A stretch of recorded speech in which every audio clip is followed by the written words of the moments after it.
মহাসুৰেশ্বৰ হাজি কূটনীতিজ্ঞ কল্যাণী পাপানুসাৰে জীবন থাকি মুখ ধৰ্মত্যাগ কৰি গ'ল। কোৱা বিলুপিনী, এই অপৰাধ মানে তুমি অপৰাধী হয় নে নহয়? কল্যাণী কূটনীতিজ্ঞ বুলি আপুনি কেনেকৈ জানিলে? মই সকলো জানো। কল্যাণীৰ কাৰণে বৰৰাণী কূটনীতিক আৰু ধ্ৰুৱ বৰ্মাই ৰজাৰ অৱহেলা পাত্ৰী হৈ পৰিছে। একেই ৰজাৰ সন্তান উত্তম কুমাৰে হ'ল ৰজাৰ অনুগ্ৰহ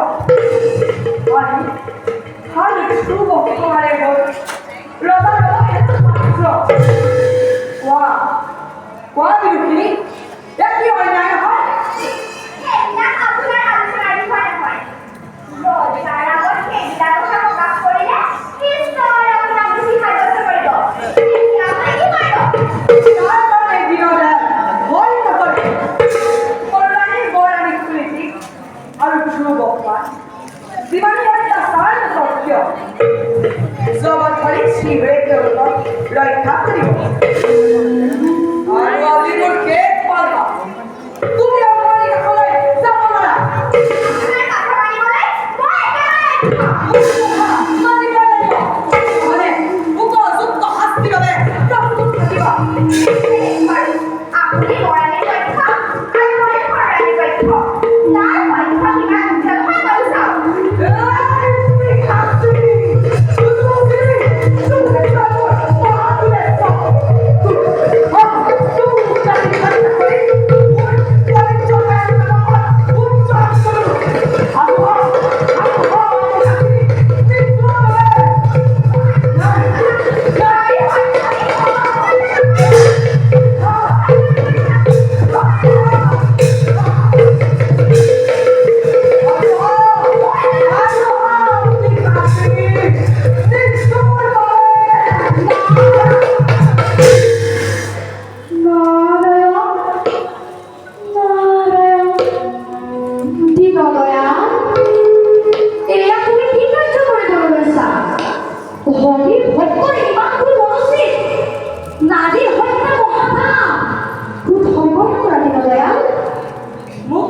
মোক বাধা দিব লাগিব কি? এই আপুনি গতিকে হত্যা কৰি আপুনি কৰ্তব্য ধ্বংস কৰিব। বিদুষিনীক হত্যা কৰিলে যে তুমি মহাপলিত হ'বা। তুমি হৰিনাম গাই পুণ্য সঞ্চয় কৰিছা। সেই পুণ্যৰ বলত এদিন বৈকুণ্ঠ ধামত স্থান পাবা।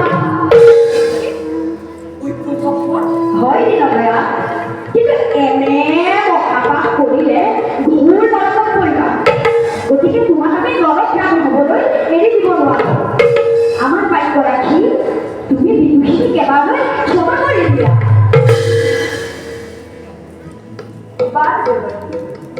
আপোনাৰ বাক্য ৰাখি মই এবাৰ বিদুষীক ক্ষমা কৰিম।